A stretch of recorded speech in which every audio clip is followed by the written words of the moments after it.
শতকরার অঙ্ক math number 5।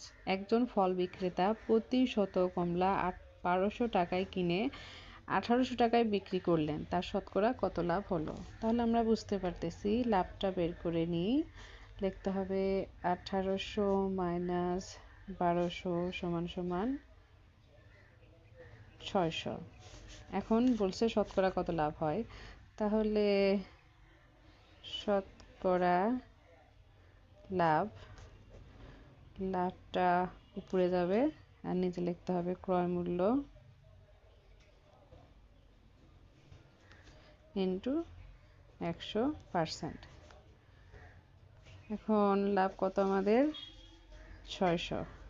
ক্রয় মূল্য ছিল 1200 ইন্টু 100। তাহলে এই 2 শূন্য কাটা আর 12 দিয়ে কাটে 5 12 60, শূন্য সমান সমান 50%। অতএব 50% লাভ হলো। এটি আমাদের অ্যান্সার।